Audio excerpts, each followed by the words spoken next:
Hello friends, स्वागत है आप सभी का हिंदी वर्णमाला की तीसरी क्लास में। ये कक्षा आपके यूपी टेट, सुपर टेट दोनों परीक्षाओं के लिए या किसी भी टीचिंग एग्जाम्स के लिए बहुत महत्वपूर्ण है। पिछले दो वीडियो में हमने लगभग 40 क्वेश्चन को प्रैक्टिस कर लिया है थ्योरी के सहित। अगर आपने वो वीडियो नहीं देखा है तो प्लीज़ जाकर उसको देख लीजिएगा, आपके लिए काफ़ी हेल्पफुल होगा। तो चलिए आज की वीडियो को स्टार्ट करते हैं। आज हम इस वीडियो में सबसे पहले थ्योरी पढ़ेंगे, उसके बाद इसी से रिलेटेड जितने भी प्रैक्टिस क्वेश्चन हैं उनको आज हम कवर कर लेंगे। पहला है अघोष व्यंजन। अघोष व्यंजन, अघोष व्यंजन। उत्तर है अघोष व्यंजन ऐसे कौन से व्यंजन हैं जिनको हम अघोष व्यंजन कहते हैं। तो यहाँ पर देख लेते हैं। प्रत्येक वर्ग के प्रथम और द्वितीय वर्ण तथा ये सभी व्यंजन जैसे फ, श, श तीनों स हो गए और यहाँ पर फ, और प्रत्येक वर्ग के प्रथम और द्वितीय वर्ण ये सभी क्या कहलाएंगे? अघोष व्यंजन। इनको हम अघोष व्यंजन कहते हैं। आगे बढ़ेंगे। अगला है सघोष व्यंजन। ऐसे कौन से वर्ण हैं जिनको हम सघोष व्यंजन कहते हैं?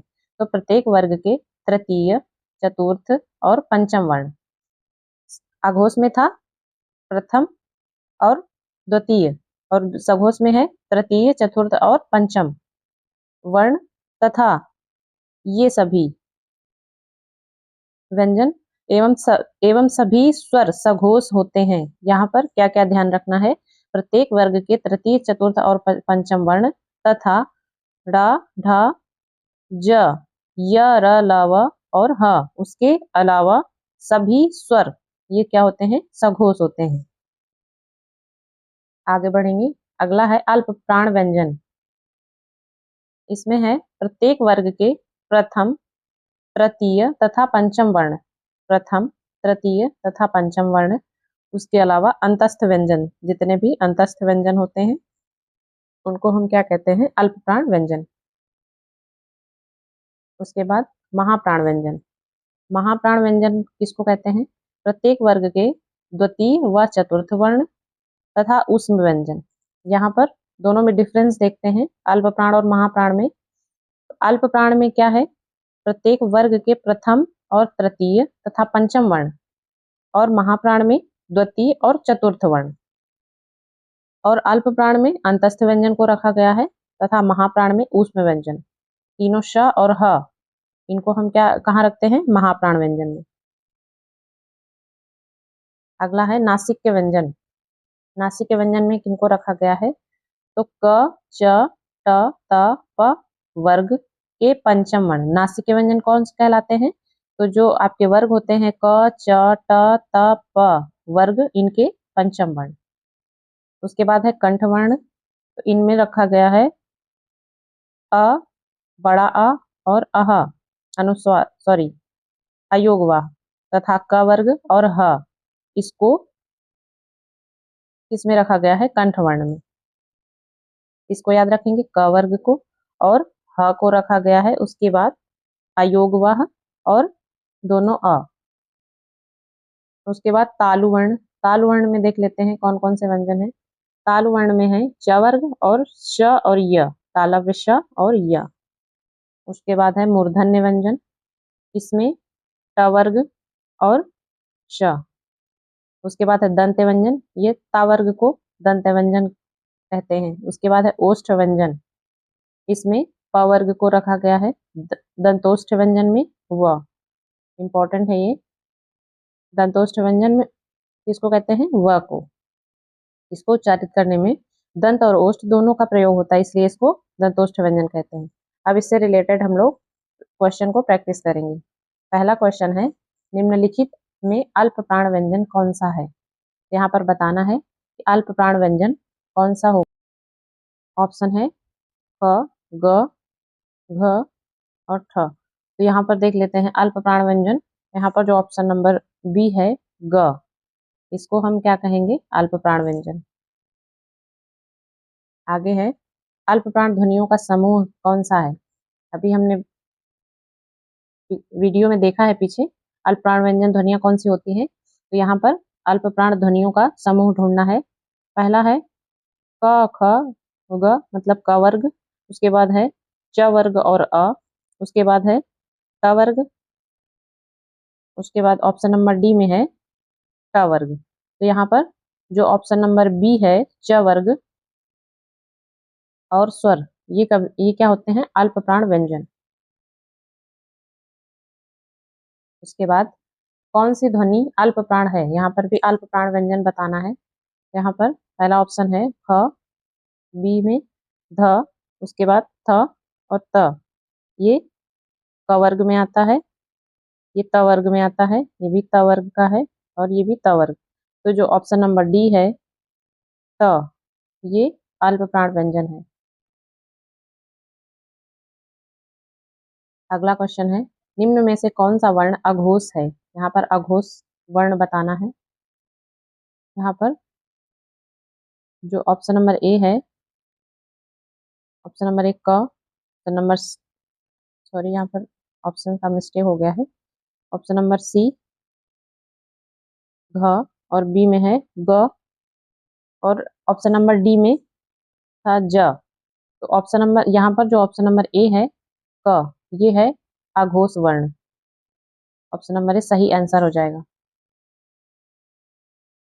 अगला क्वेश्चन है निम्नलिखित में से कौन सा वर्ण अघोष है? यहाँ पर भी अघोष व्यंजन बताना है, अघोष वर्ण बताना है। पहला ऑप्शन है च, फिर ज, फिर बाद झ, ड। यहाँ पर अघोष व्यंजन कौन सा होगा देख लेते हैं। अब ऑप्शन नंबर जो ए है ये सही आंसर हो जाएगा च।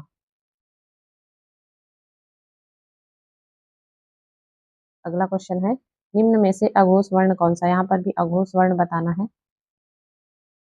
ऑप्शन नंबर ए में है प, ब, घ और ग। तो यहाँ पर जो ऑप्शन नंबर ए है प, यह अघोष वर्ण है।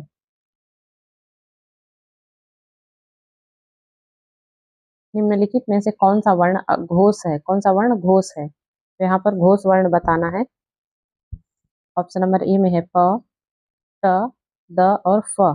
तो यहाँ पर जो ऑप्शन नंबर सी है द, यह घोष वर्ण हो जाएगा।